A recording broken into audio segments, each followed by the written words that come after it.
18,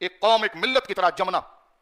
اور آپ یہ بھی دیکھ لیجئے کہ عثمان ایسا مخلص ہے کہ نفاق کا دور دور تک تعلق نہیں, ورنہ قرآن کی آیت اتر جاتی کہ ٹھیک ہے جو پہنچنا تھا مقام کو پہنچ گئے آپ رہیے, لیکن نہیں, اس عثمان کے قصاص کے لیے جمع ہونا, ان کی خون کے بدلے کے لیے جمع ہونا رب کو اتنا پسند آیا کہ رب راضی تو سب سے تھا لیکن اعلان ابھی کر گیا, فرما لقد رضی اللہ عن المؤمنین اذ یبایعونک تحت الشجرہ, حبیب راضی ہوا اللہ ان سب سے جو تیرے ہاتھ پر اس درخت کے نیچے بیعت کر رہے تھے قصاص عثمان کے لیے. لقد رضی اللہ, تحقیق بے شک اللہ راضی ہوا, کس سے؟ اور ساری نماز روزہ زکوٰۃ کلمہ ممبر پر بیٹھنا گھومنا پھرنا جینا مرنا یہ سب اللہ کی رضا کے لیے تھا نا. عثمان اتنا قیمتی تھا اور پوری امت کا درجہ رکھتا تھا رضی اللہ تعالیٰ عنہ کہ ان کے خون کے قصاص یعنی ان سے یکجہتی دکھانے کے لیے, ان سے وفاداری دکھانے کے لیے, ان کی قدر کے لیے جب امت کھڑی ہوئی ہے تو رب راضی تو پہلے سے تھا لیکن آج یہ آیت اتر رہی ہے, فرما اب رب اعلان بھی کرتا ہے اس عزم کے لیے جو تو اللہ کے ایک مخلص بندے, جو تمام امت اللہ رسول کا ترجمان اور اخلاص کے اس درجے پر ہے کہ جس کے ساتھ تم نے وفا اور یکجہتی دکھائی, تو اس عمل سے خدا اتنا راضی ہوا کہ قرآن اترا لقد رضی اللہ عن المؤمنین, خدا راضی ہو گیا ان سارے مسلمانوں سے. کن سے راضی ہوا؟ اذ یبایعونک تحت الشجرۃ, جو اس درخت کے نیچے تیرے ہاتھ پر بیعت کر رہے تھے. اب بھی کچھ بتانا رہ گیا عثمان غنی کون ہے؟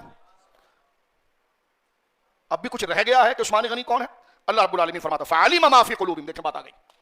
اب اگر کوئی کالا بدبخت یہ کہے کہ نہیں جناب داڑھی رکھ لی تھی پگڑی رکھ لی تھی ایسی نعرے لگا لیے تھے, اور میں نے کہا رافضی مانا کہ بڑے بڑوں کی صلاح تم سے ہو رہی ہے, تم سے بغض صحابہ نہیں جا سکتا, ہمارے دل میں تمہاری محبت نہیں آ سکتی. خمینی کے قصیدے لکھ رہے ہیں ہمارے پیر پنجاب کے اندر, کسی کو فرشنر مل رہی ہے کسی کو ٹی زیڈ مل رہی ہے. میں نے کہا جناب یہ ٹی زیڈ ہو یا فرشنر ہو یا تمام معاملات ہو یہ تو پولیس صراط پر کھڑی بھی نہیں ہو سکتی, پار کرنا تو دور کی بات ہے. وہاں پار کرے گی تو صحابہ کا عشق پار کروائے گا, اہل بیت کا عشق پار کروائے گا. اب آپ دیکھیے قرآن کیا کہتا ہے کہ ان کے دلوں میں کیا تھا. اب اگر کوئی کہے کہ نہیں وہ تو ظاہری طور پر انہوں نے سب کچھ کیا, میں نے کہا یہ خمینی نہیں بول رہا ہے معاذ اللہ بلا تشبیہ, یہ اللہ ہے جو علیم بذات الصدور ہے, جو دلوں کے رازوں کو جانتا ہے. اب دیکھیں اللہ کیا فرما رہا ہے, اس آیت پر غور کیجئے, میں سبق کو چھوڑ رہا ہوں قرآن کا, اس کو ذرا سامنے رکھیے. آیت نمبر 18, آپ کہیں گے آپ نے فلانے کا نام کیوں لیا؟ میں نے کہا جب تک اصل ہدف نہ بتایا جائے تو قرآن کا حق ادا نہیں ہوتا. ایسی بے تکی بات کرنا ہمیں نہیں آتی ہے, وہی بات کرنا آتی ہے کہ جو اس آیت کی ضد میں آئے گا اور اسی کی شان بیان کریں گے جو اس آیت کا ماحول بنے گا. یہ آیت نمبر 18 یاد رکھ لیجیے, بات یہاں پر ہم ختم کر رہے ہیں. یہ سورۃ الفتح ہے اور سورہ فتح 26ویں پارے میں ہے. اپنے بچوں کو بتائیے کہ عثمان کتنے عزیز تھے, عثمان کتنے باکمال تھے. اپنے بچوں کا نام عثمان رکھیں, علی رکھیں. لوگ ہمارے پاس آ کر کہتے ہیں ایسا نام بتائیے جو کسی کا نہ ہو. میں نے کہا جب دنیا میں کسی کا نہ ہو تو آخرت میں کس کا ہوگا؟ میں نے کہا چھوڑو یہ فضول باتیں, رکھو ان کے نام پر جب اٹھے تو رحمت کو بھی رحم آ جائے. نام تیرا عثمان و علی ہے, ابو بکر و عمر ہے, خالد و عبیدہ ہے, معاذ ہے. ہم تیرے اوپر عذاب کر دیں ہے تو منہ لگانے کے لائق نہیں, لیکن نام تو نے ہمارے پیاروں کا رکھ رکھا ہے. عائشہ ہے, آمینہ ہے, زہرا ہے, زینب ہے, فاطمہ ہے, بولے سبحان اللہ, حلیمہ ہے. اب دیکھیں بات ہم ختم کرتے ہیں, اس منظر کو کنٹینیو کر لیجیے. لقد رضی اللہ عن المؤمنین, آیت یاد رکھ لیجیے, آیت نمبر 18 پھر کہہ رہا ہوں, اور یہ حامیم کا پارہ ہے, 26واں پارہ ہے, اور یہ سورت 48 ہے. گھر جا کر آج کل ایسی بھی چھٹیاں ہیں, اٹھائیے کنز الایمان شریف اور یہ آیت کریمہ کو دیکھیے اور اس کی تفسیر پڑھیے, پھر آپ کو پتا چلے گا جو جانور ذبح کیا نا اس کی روحانیت کیا ہے. عثمان غنی کا ذکر کو کر کے پھر آپ اس کی لذت پائیں گے. جہاں زبان اس کے گوشت سے لذت پا رہی ہے نا, یہ ذکر روح کو چین دے گا. پھر فرمایا رضی اللہ عن المؤمنین, اللہ راضی ہوا. اور آپ کو ایک بات میں عرض کروں, دیکھیں جب گورنمنٹ والے ایگریمنٹ لکھتے ہیں نا تو پریزنٹ کا ٹینس نہیں لکھتے یا فیوچر نہیں لکھتے, وہ پاسٹ لکھتے ہیں ایگریمنٹ کا کہ ہوا. یہ ایگریمنٹ کرنے کا طریقہ ہوتا ہے کہ وہ کبھی بھی معاہدہ ہوتا ہے تو میرا اور آپ کا یہ معاملہ ہوا, ہو رہا ہے, یہ نہیں لکھا جاتا, ہوگا نہیں. تاکہ یہ کیوں ہوتا ہے, ماضی کا صیغہ کیوں استعمال کیا جاتا ہے, پاسٹ کا ٹینس کیوں لیا جاتا ہے؟ اس کی وجہ یہ ہے کہ مضبوطی یقینی کے لیے کہ اب اس کے بارے میں کوئی شک نہیں ہے. یہاں پر بھی قرآن نے جو لفظ لیا رضیہ, ماضی سے سمیا, لقد رضی اللہ, اللہ راضی ہوا. اب ایگریمنٹ ہو رہا ہے قیامت تک قرآن کا. اب خمینی قمی شمی یہ سب گاربیج باکس میں گئے, قرآن کا سورج سب سے اوپر آیا. فرمایا لقد رضی اللہ, اللہ راضی ہوا, راضی ہو گیا صحابہ سے. عن المؤمنین, بولیے سبحان اللہ, ان مومنین سے اللہ راضی ہوا. اذ یبایعونک, قرآن کی لذت اور اس سچائی کی قدر کو بولیے. اذ یبایعونک, جبکہ وہ بیعت کر رہے تھے حبیب, تحت الشجرۃ, اس درخت کے نیچے. اچھا یہ تو سامنے تو ہاتھ جا رہا تھا, دل کہیں بیوی بچوں کی طرف بھاگ رہا تھا, دل ڈر رہا تھا کہ مارے جائیں گے. اللہ فرماتا راضی اس لیے نہیں ہوا, راضی اس لیے ہوا فعلم ما فی قلوبہم, ہم نے جان لیا تھا جو ان کے دلوں میں ہے. یہ علیمہ بھی ماضی ہے, فرمایا جانا, یعنی اللہ کو تو علم ہے لیکن ان کا ارادہ تھا کہ سب کچھ نچھاور کریں گے اور امت کے اس نمائندے کی جان کے تحفظ کے لیے ہم آگے بڑھیں گے. رب نے فرمایا اور عثمان سے محبت میرے لیے تھی